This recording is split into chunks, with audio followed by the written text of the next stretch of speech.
in my circle, I was kind of the only singer, and I wasn't even really an instrumentalist. Even now, I like to call myself more of like a singer-songwriter as versus a musician. So I was kind of like a little fish, or a big fish in a little pond, and then you get to Belmont and everybody's a big fish in a big pond. Yeah. So it was a good learning opportunity. And I always like to say, like, Nashville is such a good place to lose yourself, but it's also the best place to find out who you want to be in return. Right. And my perspective definitely changed over time of what kind of artist I wanted to be, what kind of artist I was going to be, and kind of has steered me in the direction I am now. Yeah, it made you pick up more instruments, possibly, do a little more playing. Yeah, no, it definitely made me kind of focus in on guitar a little bit more and change my attitude from, oh, I know enough to write songs, to I know a little bit more, but like definitely enough to write songs and like keep up with a band. And that was, I think, when I first started playing with other musicians, because I've kind of always done this thing solo. Yeah. And even now, like I write most of my songs by myself, and when I started to let other people into the process, it definitely made you kind of shape up a little bit and, you know, take stock, but also kind of go, okay, we need to kick it in gear a little bit. And so. Belmont's primarily geared towards songwriting, right? Yeah, so they have a really wonderful songwriting program and music business. So I had started off going in as minoring in creative writing because, I mean, I always knew I wanted to be a writer of some sort. And then that kind of changed when you started to see, like, music is not just singing and writing songs. Like, you're an entrepreneur and you're a small business owner. So kind of learning how to navigate that and really build your business from the ground up. And definitely still learning. It's a day-by-day thing, but yeah, it definitely gave me a lot of insight as to probably more than I might have gotten if I had stayed in my hometown, you know, of what is really going on here when you say you're an independent singer-songwriter or you are a musician. Yeah, well, and it's definitely a different idea than just going out on the street, busking, learning that way. Yeah, I mean, both are beneficial, I think, because, like, honestly, I worked for a record label for a couple years. I had interned there, which was an amazing opportunity through school, you know, getting to do that. And then they hired me on, and that's really where I think my learning kicked into gear, from that real world perspective of, this is actually what it takes to put out a record, and this is how much money it takes, you know? Budgets were a big shocker, but yeah, it gave me so much knowledge. Yeah, cool. So right now, basically, you're living and doing it and trying to get stuff out there, and how's that going? How's the process? Oh, it's a slow road. For me, it's a slow road. I don't know about anybody else, but you know, I'm not yet to the point where I'm doing music full time. I'm a barista during the day, so I sling coffee and do all that good stuff. But I also do a songwriting gig on the side, so it's custom songwriting, going away for a couple weeks at a time to do this, and then coming back and serving coffee. So, you know, I would love to get to where I can just do this full time, and that's definitely the goal. But we're 2 records in now, so yeah, we're sort of doing it. That's in the past 2 years? Mm-hmm. Okay, right on. So basically, 2020 was your first album. Yeah, I like to call it the Voldemort year. You're going to hear me say that a lot if you're around. The year we don't like to talk about. But yeah, 2020, that's when I put out my first record. Such a long way. And yeah, it was an intense time, for sure. Yeah. For sure. But again, it's all learning. How do you think it would have been different if everything hadn't happened, basically COVID-wise? Yeah. You know, having come off working at a record label, I had worked at the record label for 2 years, and then I took a step back and said, you know what, I love working for artists, but I would love to be the artist, you know, and hopped the fence over. And so in taking that, I went kind of the same route where I hired a publicist and a radio team to help me get the word out, because I thought, you know, if you're going to do a first project, like, let's do it right, you know. And that was really good. I think there was a blessing in that because a lot of artists, like bigger artists, were holding off on putting out their records. So that kind of made some space for us crazies who went ahead with it. But the downside was being independent. I had spent months and months behind a computer screen just self-booking a tour. Yeah. And it was going to be about 3 months of like weeks on and off touring around the States, regionally, and that did not happen. Yeah. And so that was really the heartbreaking thing, was like all those hours just kind of going, whoop, no more. But I know that was kind of a shared thing with musicians, since that's kind of what we were all going through. So, you take it with a grain of salt. And I guess the beauty in being a smaller artist is that while big venues were shut down still, in 2021, I think I started going back out and playing like restaurants, and I played brewery scenes and coffee shops a lot. Yeah. So that was still a possibility, which was awesome. Were you doing any online stuff? This is kind of a longer conversation than I'm sure we have time for, but COVID for me was very weird because I worked throughout COVID. I was working in retail. So it was kind of interesting. I was working in a big box store folding t-shirts at the time, but we had a pharmacy and a grocery department, so we stayed open, and we were so busy. And I always tell people, my perspective of COVID was kind of skewed because, the TV and everybody around me and all my musician friends were, saying the world was shutting down, and yet everybody was flocking to where I was working, and I was like, y'all ain't staying home, what's up with this? And it was kind of exhausting to where, you kind of go through this state navigating that, and I just didn't have the energy to do it when I got home, and it was kind of disheartening for me because a lot of my peers and friends were, doing COVID and just writing all these songs and, coming out with, 8 albums worth of material afterwards, and I didn't have anything. I was like, I don't know what to write about. I don't know what to sing about. I don't know what people want to hear. I don't know what I want to hear. So I actually did the opposite during that time and just kind of buckled down working on like day job stuff and didn't actually do as much music that I could have been doing or should have been doing. And I actually have a song that sings to that whole experience. But yeah, maybe we'll get to it, and I know I'll sing it around this weekend, but it's definitely a very strange time. Yeah. Do you want to play it right now? We could do it right now. Totally. It's kind of my little emotional kicker. Because I guess the way I talk about it is when I thought about music during the pandemic, because I wasn't singing, and singing is my true passion, I felt like I was losing this very critical part of myself. And it's not, to me, the same as putting down a guitar and letting it get dusty and not using it for a minute. It's your voice, and I didn't really know what to do about that. And the only way I could describe it was standing at the edge of a canyon, the Grand Canyon, and screaming out and not hearing anything come back to you. Just kind of screaming your name into the wind and filling this void. And so I truly believe, and I will say this till my dying day, that this song found me right when I needed it most. So I called this one Echo in the Canyon, and it's not released yet, but I try to sing it every chance I can. So I hope you guys enjoy it.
I drove out by myself to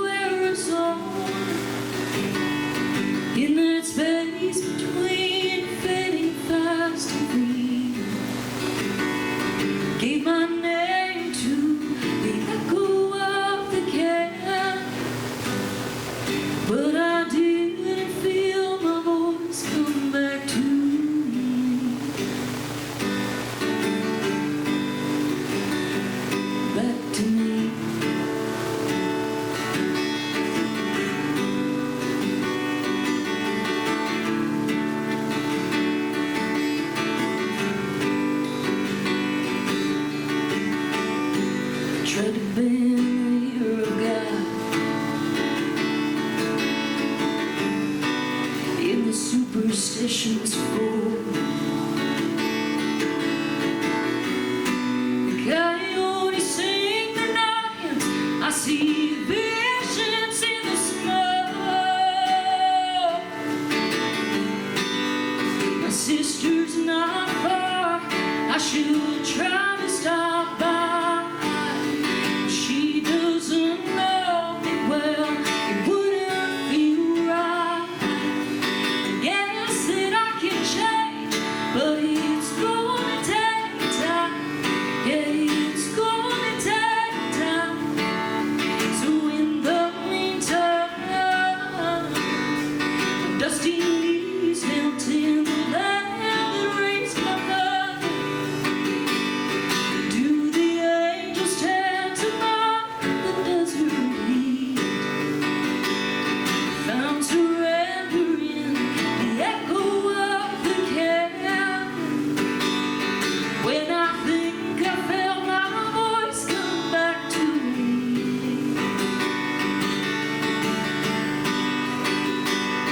Back to me.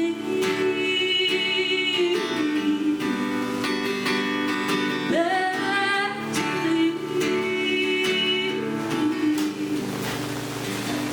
My dusty knees knelt in the land that raised my blood. Do the angels tend to mark the desert heat? Found surrender, the echo of the canyon.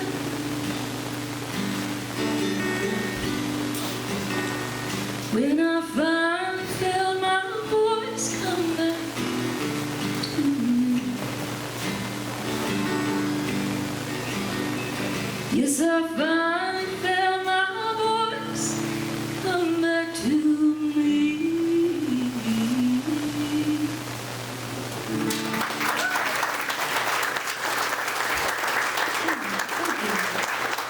Thank you, Lord, for that song, because I definitely needed it. When did you write that? How recent was that? Oh gosh, I think about a year and a half ago. Yeah. And it's not released yet? Mm-mm. When are you gonna put it out? I don't know. I've got a new song coming out in fall, and because I put out records 2020, I put out an EP in 2021, and then another full-length record in 22. I was like, I just need to take a step back from releasing full-length projects. I'm tired. So I'm gonna just release a bunch of singles, and I've got one in the pipeline now, set for fall, and this one will probably be next. Cool. Who sang your guitar? Yeah, the great Marty Ray from Shenandoah. That's kind of a weird story. I was down in Louisiana with my uncle, just attending an event, a private event, and he's like, Shenandoah's gonna be there, Tracy Lawrence is gonna be there, and I'm like, okay, and the Attorney General of Louisiana. And so I just went. I didn't have any expectations, and then before the event started, they come up to me and they go, hey, Tracy Lawrence has got COVID. Do you want to sing a couple songs? And I was like, I'm not prepared. They're like, we'll find you a guitar. I'm like, okay. So found me this wonderful guitar, Mr. Marty Ray. Yeah, Mr. Marty Ray let me use his guitar, and I was like, okay. Because I used to work at the Ryman Auditorium downtown in Nashville, and every Sunday they would do Sundays in the South, and that Shenandoah song would be like the theme song. So I've just always had a soft spot for that song, and like B, Marty Ray, it's just the band, and it was just kind of surreal, and I was like, whoa, I don't know what to do. And then long story short, my uncle gave me this guitar from his buddy, and then it was just a wonderful gift. And yeah, I've been touring it around with it, and I love it because it stays in tune. And yeah, it's just a really wonderful thing. Is it Takamine? Takamine, yeah. Takamine. Yeah. I'm going to say that with enough confidence, like I said it, but I'm sure if I've said it wrong. I've always called it Takamine, but... That's one of those old questions that goes back for years. I know. Takamine. Take mine. How come you ended up not working at the Ryman? What happened? Well, again, I was in retail, so it was the gift shop, and that's not to diminish it whatsoever. I told them the day I interviewed, and I said it, I wept at like 2 a.m. the day I quit. because I would truly sleep under the pews with the gum if they would let me. Yeah. I love the Ryman Auditorium, and it Yeah. is kind of my pinnacle. If I ever get to play there and the Opry stage, I will die a happy woman. Yeah, the Ryman's. I was in Nashville one time. I went to a show at the Ryman, and it's literally, it was an old church. It's insane. Yeah, with pews, and the acoustics are amazing. Yeah. There's nothing like it on this planet. I know it's a big world out there, but there is nothing like the Ryman Auditorium. And that was always my favorite was, even though, again, holding t-shirts, we could always kind of sneak in and like catch a show, and everybody says, you want to sit in the front row or whatever. I'm like, no, the balcony is where it's at. Yeah. You get the full experience up there. Any memorable shows that you snuck into at the Ryman? Oh man, there's so many. There's a couple. So, Little Big Town was there doing a thing, and I don't remember what the show was for. I don't know what they were there for, but it was their last song, and they got off mic, and they all four of them just stood at the edge of the stage and sang with no microphone, Yeah. and the place fell silent, and it was it gives me goosebumps thinking about it now. Like it really spoke to the ingenuity of the space, and to me, it was the perfect example of what the Ryman was built for, and it's lived so many lives, and that's what I loved is the whole history of it and how it went from a church and you could sit all the way around and the pulpit was in the middle to how it is now, and it truly was just spectacular. Yeah, but there's just so many moments. Cool. Yeah. You ended up going overseas. Yep. Yeah? Yes, I did. When was that? When was that? Was that recently? That was this time last year, yeah. I had this incredible opportunity to do a tour in the UK, and at the time, still some part of me wants to live over there, but I was really gung-ho about like, I'm gonna move to the UK one day, and do that whole thing, and unfortunately the trip, it was supposed to be 8 weeks long. It only lasted 10 days for reasons that are far too long for this experience right here. But again, I need a bumper sticker that says always learning, because that's what it was. It was a very pivotal learning experience about essentially the business, the business side of things. You can get so enraptured in traveling and going to new places that you forget that there are some pretty core things that need to be taken care of before you cross a bunch of ocean. Yeah. So it was fun, but yeah, it didn't turn out the way I wanted it to, but I got to meet some really incredible music lovers over there. Yeah, it reminds me a lot of here, actually. Yeah. You go and play in these small towns, and this is my first time playing music in Montana and Wyoming, and it's been so incredible because you meet these people who, they love music, and maybe they don't always get music brought to them like the big cities do. And to go in and be able to sing a bunch of songs that they've never heard before that you wrote, and to have them be well received is really special.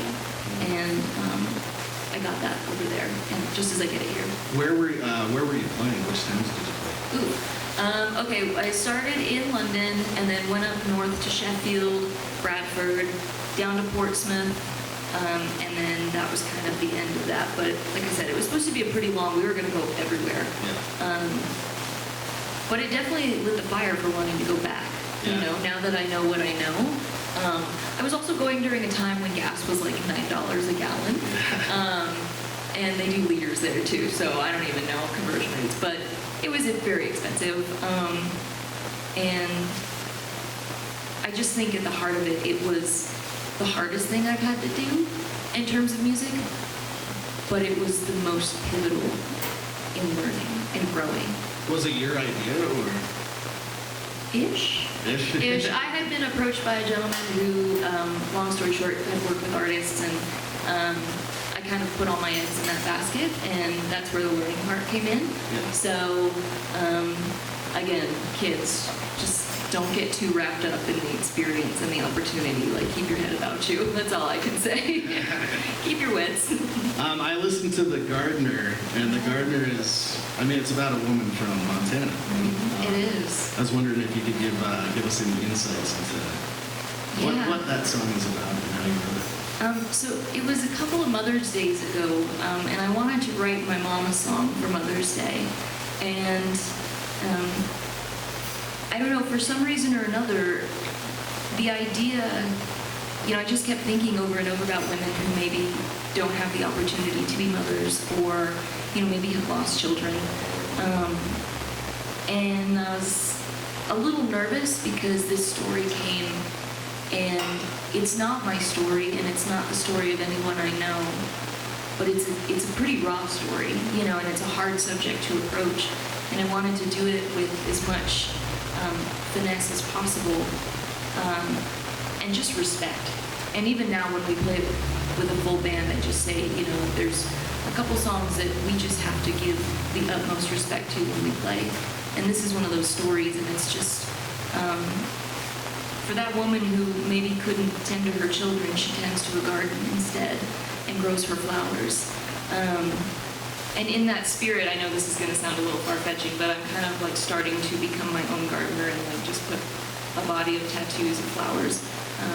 Because I think people are like that, we're all kind of different kinds of flowers, and we grow in the garden, and we all have different needs and different tendencies. And I think as songwriters, we are made to be stewards of those stories, and whether they're ours or not, especially if they're not, like you have to tend them well. And that's kind of my mantra that I'm leaning into as I get older, is just be a good gardener, be a good tender of gardens. So, do you feel like after you write that song, at a certain point, it doesn't belong to you anymore? It did after. So I did a music video for it. With my dear friends Sam and Elizabeth Wiseman back in Nashville, amazing videographers, and we released it. And I had a woman who I didn't really know her. She reached out, and I was so nervous because, again, it's such a delicate story. And she had reached out and said, "This is my story, and I just want you to know you approached it so well without being too on the nose and in your face about what you're talking about, but it was my story, and I knew right away what you were saying, and I wanted to thank you." And so that's when it kind of became real, that it's like, okay, I don't know where or how this song found me, but, I was meant to tune into that radio station and write it down. If songs are floating out there on the ether, like I sometimes think they are, just dial in at the right time and be a good steward of it. Yeah, didn't Willie Nelson say something like that? They asked him how he writes all the songs, and he goes, "I just reach out and pick one out every now and then." Yeah, it's funny. I like to ask songwriters. I feel like there's maybe this conversation of like different views of like, oh, do you think you are the sole creator of your music, or do you think it comes from a higher power? And I do believe the good Lord gives me every song. So in one way or another, so I think as I get older, I just want to be a better listener and a better observer. Yeah, and that there's a serious responsibility, obviously. I think so. I mean, I think it's what you make of it too. Like, I've been on the other end where I think like it's possible to take music too seriously, to where it's not fun anymore. And I've been on that side of the spectrum, hands down. So now I'm kind of learning how to find that balance and not beat myself up over every little mistake, and rediscover the joy in it too. How often are you writing? Every day, song a week? For a time, and this is where I kind of got burnt out, if I'm being honest, is like leading up into COVID, I was writing a full song every day, no matter what. And part of that was me in my head trying to prove to the people around me, not family or anything, but the people around me, that I was serious enough to be a musician, like a professional musician, whereas I kind of felt like I was, and it was probably in my head, but I just felt like they thought I was doing it for a hobby. And so that was kind of my way of like trying to prove that, I'm just going to get better and better, and I'm going to write a full song every day, and I'm going to have all this material. So I kind of took a step back, you know, honestly, because I did get burnt out. And now I just let them come. You know, I found a lot of inspiration. My inspiration comes in one-liners that I kind of have to chase down to build the story.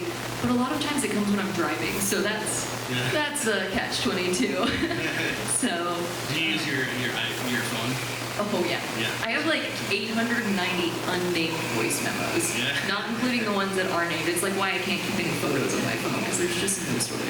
Do you get the melodies at the same time, or is it more of the words? It's more of a phrasing thing, like the words and phrasing, and then I don't know. This is probably a little like nonchalant, but like melodies can come from anywhere. You know, they can be anything.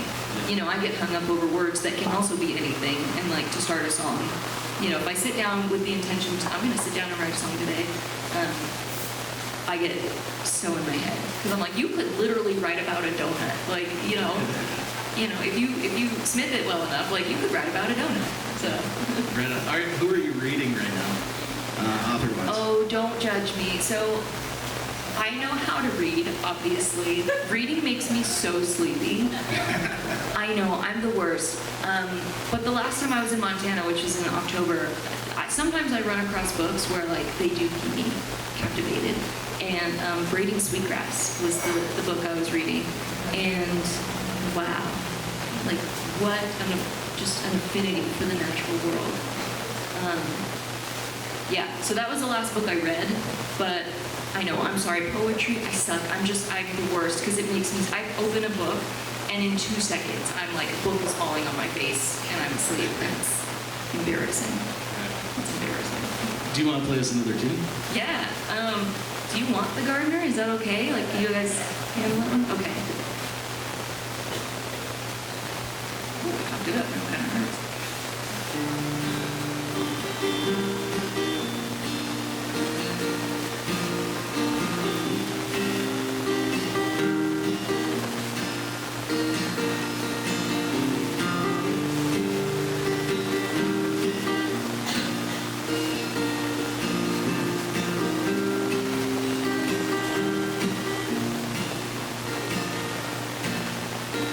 Early in the evening,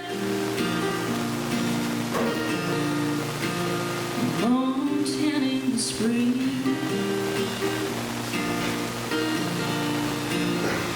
So I put my boots on.